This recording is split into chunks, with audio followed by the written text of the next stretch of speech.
Hello दोस्तों, welcome to my YouTube channel. तो आज का एडिटोरियल एनालिसिस स्टार्ट करते हैं हम लोग।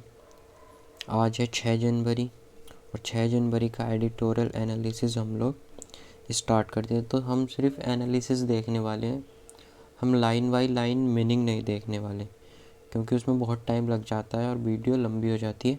तो हम सिर्फ एनालिसिस देखेंगे। The editorial discuss the rise in respiratory illness in China.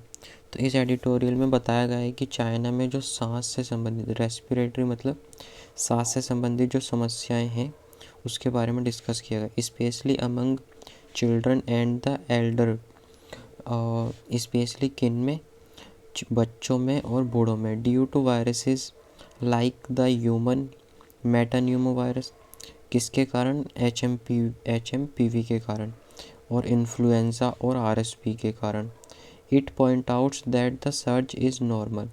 और इसमें बताया गया है कि ये जो इंक्रीजमेंट है, सर्ज मतलब इंक्रीजमेंट है, ये एक नॉर्मल है for the flu season.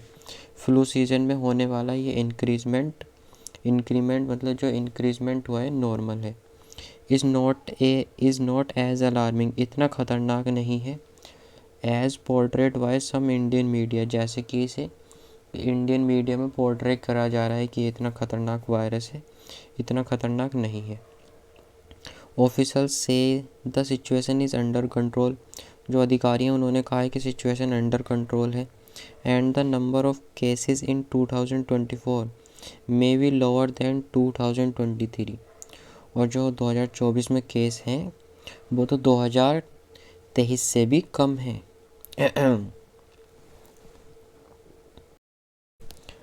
HMPV first discovered in 2001। इसे 2001 में पहली बार खोजा गया था। कॉमनली इन्फेक्शंस, ये कॉमनली इन्फेक्शंस है।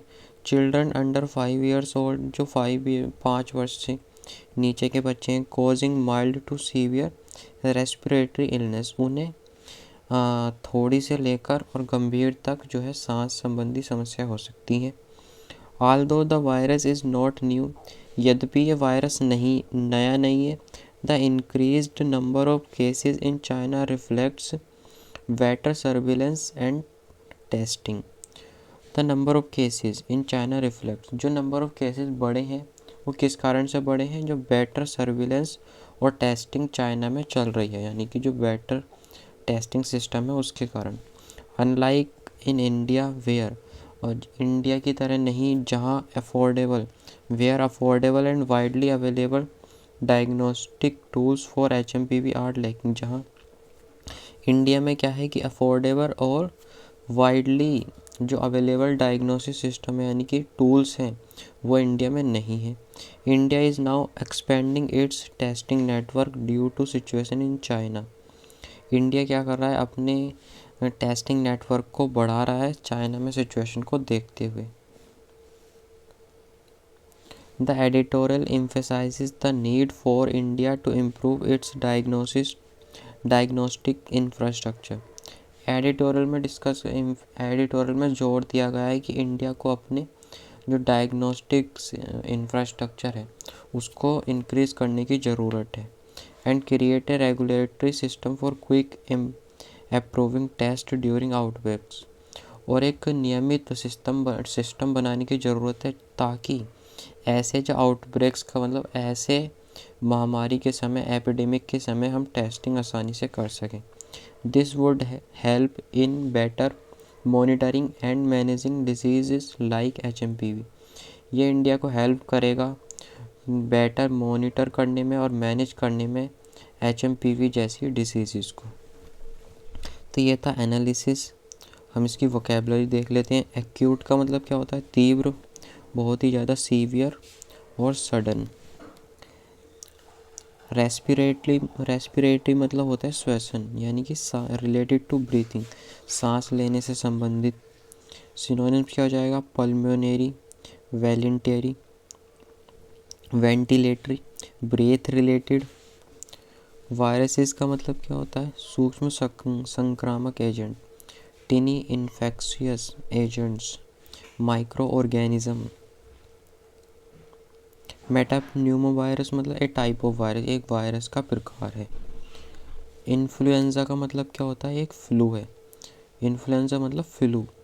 रेस्पिरेटरी इन्फेक्शन यानी कि सांस संबंधी इन्फेक्शन। सींशियल, सींशियल मतलब होता है परफॉर्म्ड फ्रॉम फ्यूज्ड सेल्स, मतलब जुड़ी हुई कोशिकाओं से बना। मल्टी न्यूक्लिएटेड, फ्यूज्ड, मर्ज्ड, जुड़ी हुई सेल्स से बना हुआ। पैथोजेंस का मतलब होता है डिजीजेस कॉजिंग एजेंट्स, रोग पैदा करने वाले agent. Micro organisms, germs, infectious agents. Surge का मतलब क्या होता है वृद्धि, सडन इंक्रीज, राइज और स्पाइक। इम्यूनो कॉम्प्रोमाइज्ड का मतलब होता है प्रतिरक्षा कमज़ोर करना, प्रतिरक्षा, इम्यून सिस्टम कमज़ोर करना। Weekend, vulnerable. री इन्फेक्शन का मतलब होता है पुनः संक्रमण, the act of becoming infected, फिर से संक्रमित होना, री इन्फेक्शन।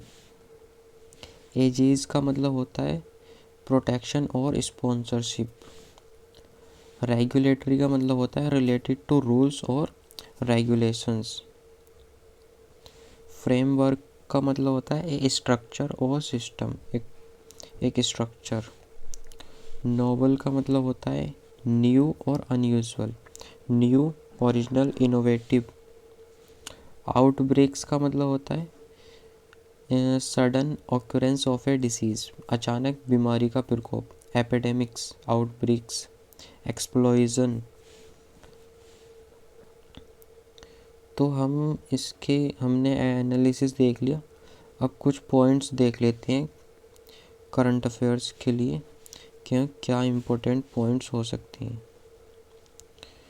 तो जो इम्पोर्टेंट पॉइंट्स हैं वो ये हैं कि rise in respiratory illness in China में क्या हुआ है कि सांस संबंधी समस्याएं जो हैं बढ़ी हैं। Virus like HMPV, influenza and RSV causing respiratory disease specially in children and elderly. और ये जो डिसीज़ हैं ये स्पेशली चिल्ड्रन और बूढ़ों में हो रही है। Search attributed to seasonal flu, officials predict fewer cases in 2024 than in 2023।